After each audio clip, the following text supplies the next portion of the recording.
IBM est historiquement positionné sur le marché de l'IAM avec une offre de gestion des identités et une offre de gestion des accès. Et il a manqué historiquement, notamment ces dernières années avec la maturation des clients sur cette dimension-là, une brique qui amenait la gouvernance des accès, des identités. Ce qui a généré notre intérêt pour CrossIDs et le rachat qui s'est manifesté cet été. Ce que nous amène CrossIDs, c'est avant tout ce lien entre la partie technique, l'offre technique de gestion qu'on avait et la dimension métier, pour permettre à des entreprises de se mettre en conformité simplement et à répondre aux demandes des auditeurs sur des problématiques de recertification, des problématiques de mise en place de politiques de segregation of duties, en bon français. Donc voilà ce qui nous amène CrossIDs. Ce qu'il faut voir, c'est que CrossIDs comble évidemment ce besoin dans l'offre et complète l'offre de gestion IAM, mais amène aussi un certain nombre d'uniques sur l'intégration avec les systèmes ERP comme SAP et également travailler historiquement avec les cabinets d'audit comme Deloitte ou KPMG.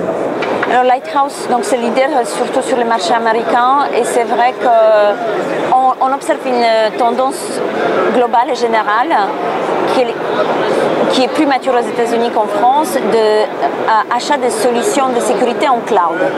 C'est vrai que pendant très longtemps, on estimait que les solutions en cloud, ce n'est pas quelque chose qui est compatible. Or, on voit que de plus en plus de solutions de sécurité sont consommées, sont achetées en mode cloud. Et donc, effectivement, on s'est intéressé à Lighthouse pour plusieurs raisons. C'est que donc c'est une solution de IAM qui porte l'ensemble des fonctionnalités des fédérations, des SSO. Et on s'est intéressé surtout pour cette solution parce que donc, le marché souhaite aller vers ces solutions-là, parce qu'on réduit sensiblement le temps de déploiement, alors qu'on sait très bien que les projets IAM sont souvent très complexes, très technologiques, nécessitant une expertise chez les clients. Et donc cette partie-là, avec une solution en cloud, elle est complètement réduite, vraiment à l'essentiel, et que finalement le projet se concentre sur ce qui est essentiel dans le cadre des projets d'IAM. Ça veut dire penser IAM comme un sujet organisationnel, identification des populations au sein de l'organisation, de leurs droits, des accès à la donnée dans l'entreprise. On est complètement à l'aise pour parler de la sécurité dans le cloud pour une simple raison, c'est qu'on vient quand même de métiers de stratégique d'outsourcing, d'exploitation informatique pour les comptes de nos clients.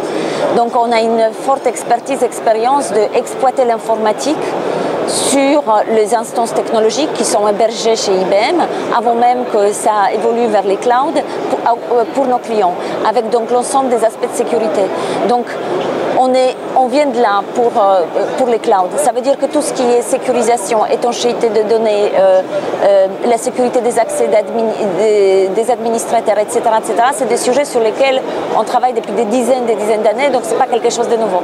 C'est pour ça que quand on bâtit nos clouds, on prend en compte la sécurisation de l'ensemble des couches technologiques, infrastructures, et ensuite on accompagne les clients sur les couches middleware et applicatifs.